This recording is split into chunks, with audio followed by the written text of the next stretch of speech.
What is education, and why is education important? Is it important? After all, what's the real purpose of getting educated about anything? We so frequently take education and the process for learning in general totally for granted. Not only that, but the ways in which we think. How we've gone about structuring our own consciousness itself has largely remained unchanged for a long, long time. So how do we literally change our minds? Can we reconfigure our own ways of thinking? And if so, how?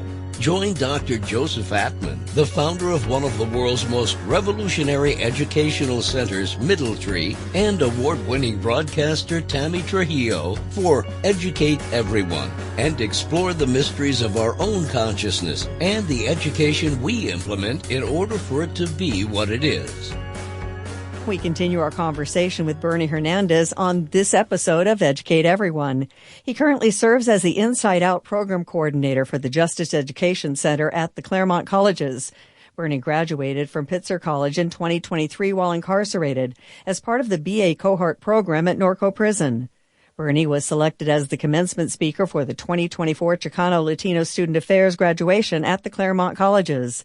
Now here's Bernie and Dr. Joe. We need more redemptive opportunities for people in the world, just in general. So a program like Inside Out, that should be something that's ubiquitous through every detention center in this country and beyond. And understanding, and I do want to talk about the difficulties of getting this program off the ground and sustaining it. But it's something that in principle should be just a natural part of what we're offering to incarcerated individuals, I think. And again, I understand that there are a lot of moving parts with that and a lot of difficulties. But again, you know, life is hard enough. So we should be affording every opportunity that we have for ourselves, for one another, you know, access to opportunity and the kind of access that Inside Out affords those who participate within it. Without naming any names or whatever, Bernie, can you tell us about some other success stories from other people who have been a part of this program that you're aware of? I think that's something that people would really, really want to hear a lot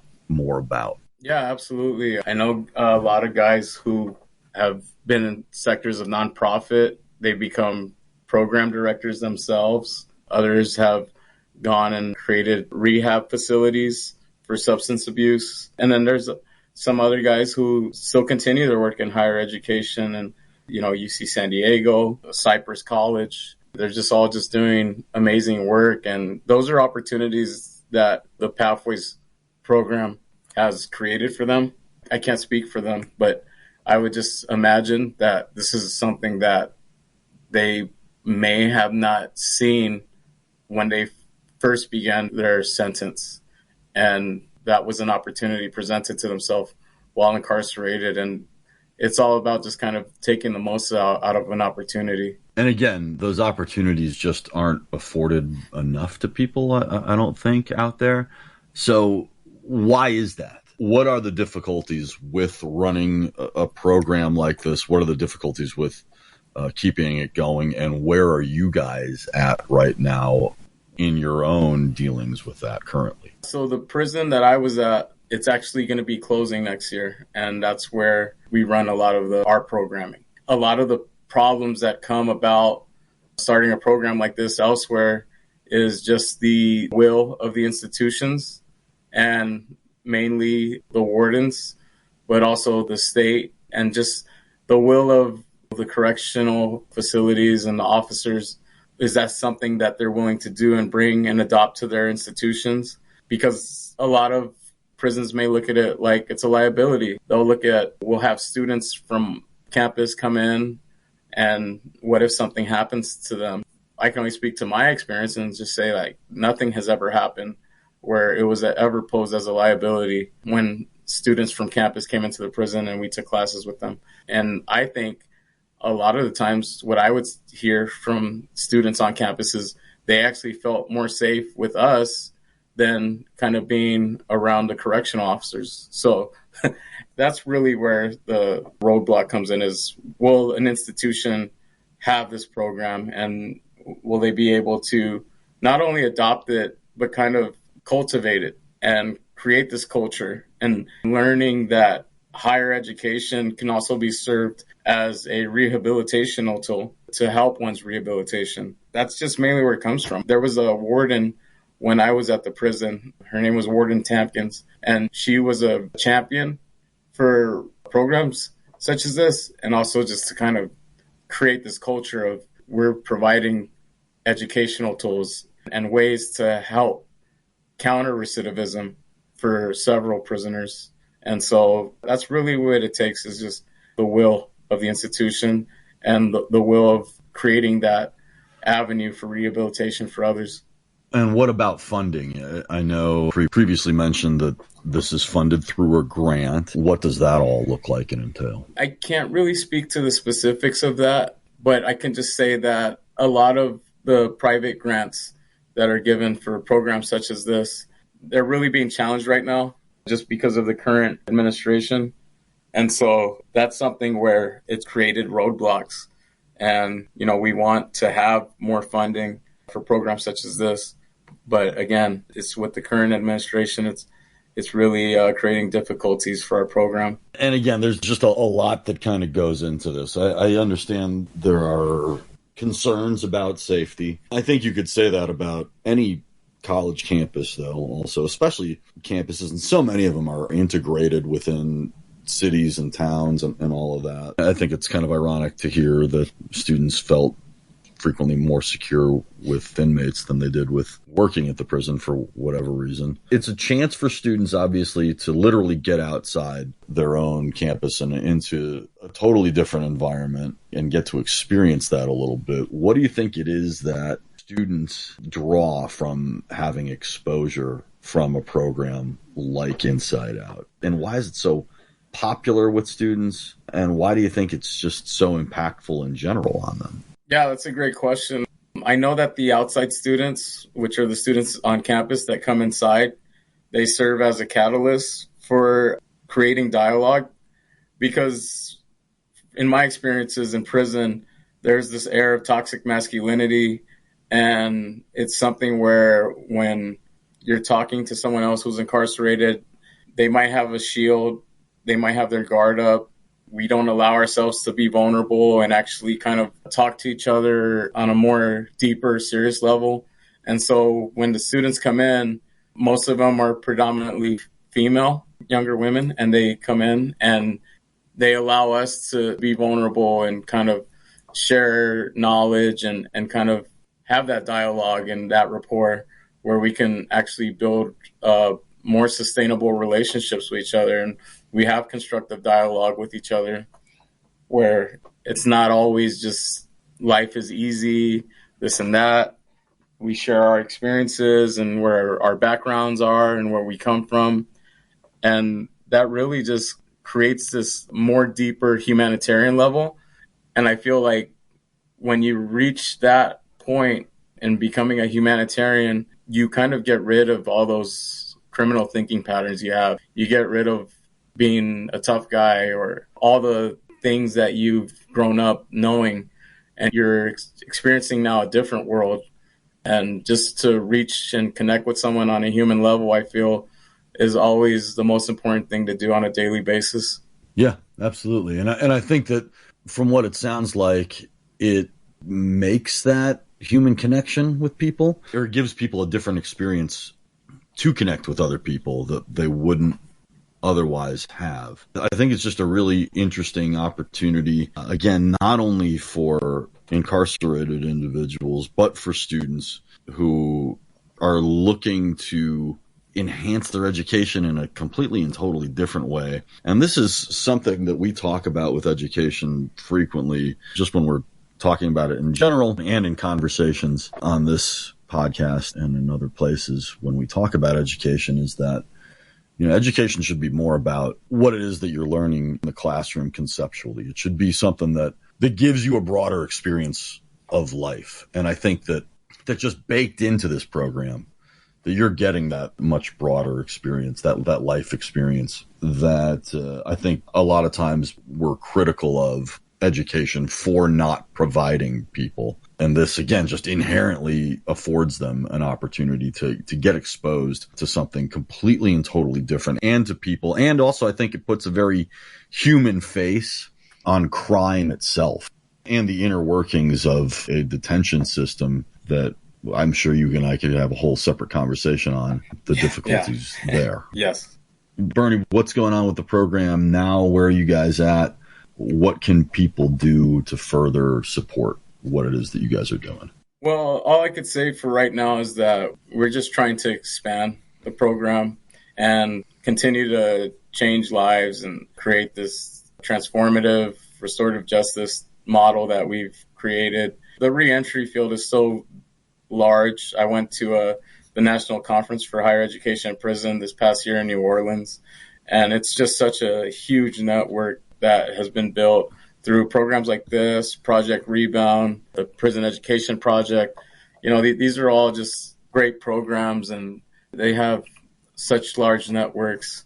And one thing that, if anyone is interested to help support us, is that they can visit our website at the Justice Education Center at the Claremont Colleges. They can go on our Instagram, the Justice Education Center for the Claremont Colleges.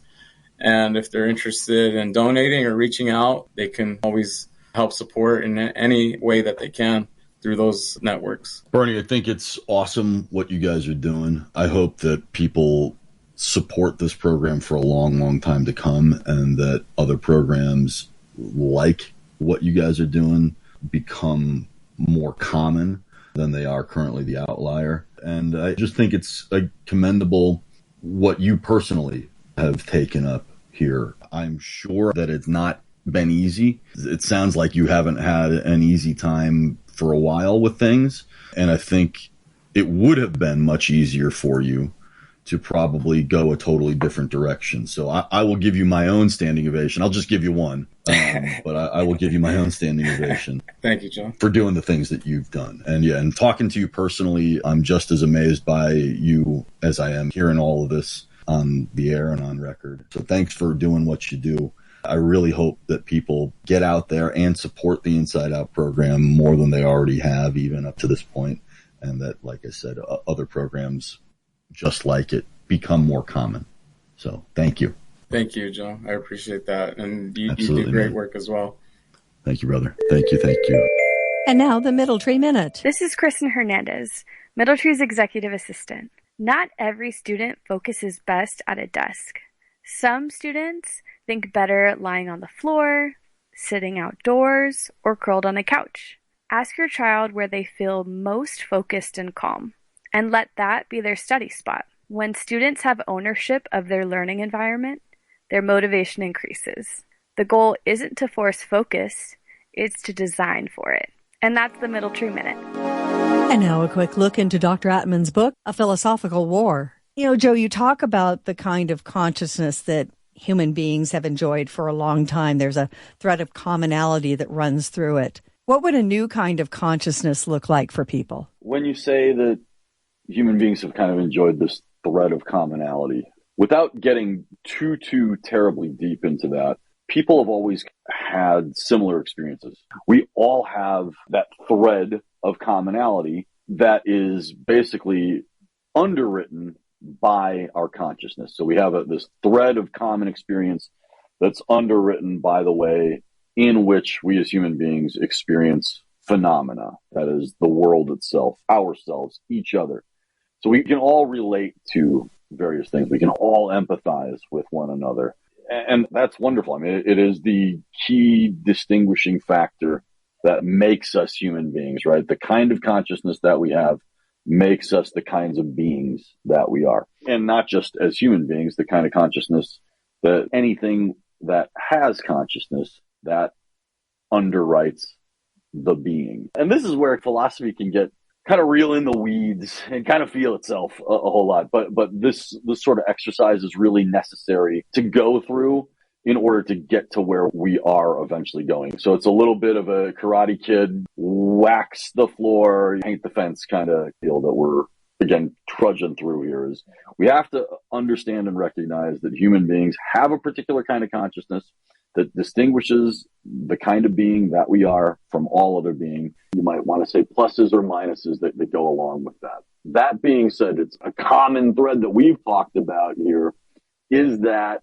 human beings are constantly looking for their place in the world, for meaning in the world, all of these things. We have this disconnect, as we've talked about over and over again in these segments, and that a philosophical war, in fact, addresses. And that if you're interested in looking more into that, if anyone is, there's a whole branch of philosophy called existentialism that actually does explore this question of why is that human beings are disenfranchised with their own humanness. So then the question in my work kind of not only takes up that question in why are human beings kind of disenfranchised with life itself? Why are we always looking for meaning?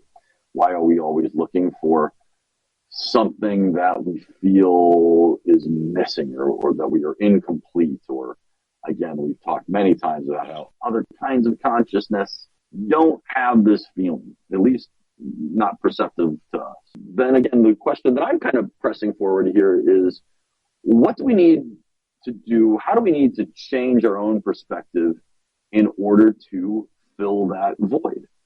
And what is it that we need to actually change within the conscious structure that we have as human beings in order for that void to not only be filled, but fulfilled, and to move us in a new direction that is one that leaves behind those difficulties that human consciousness up to this point has had to constantly endure.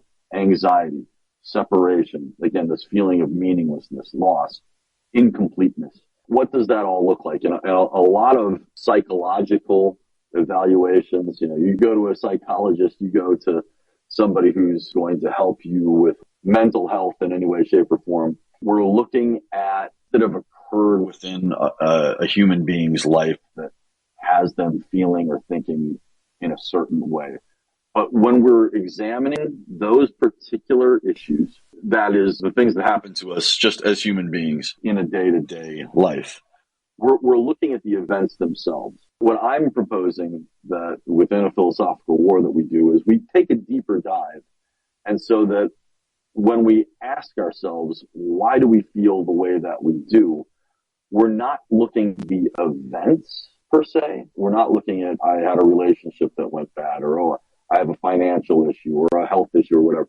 We're looking at the approach that we take philosophically, consciously towards those events. So when I say we might need to look at the way that human beings are conscious in the first place, of the way in which human being has construed and constructed its consciousness, what we're really talking about is how our consciousness, how we as human beings approach phenomena itself, how we approach our daily lives itself. Because if we had a different underwriting, if we had something that we had a different approach, if we had a different common thread experience amongst all of us as to what this life that we are all participants in is all about and our place within it, then we would have different reactions. And I'm not saying for better or worse per se, but a different reaction, a different relationship to the phenomena, the events that we encounter in a daily life. And we'll get more into that as we get further and further into the book itself.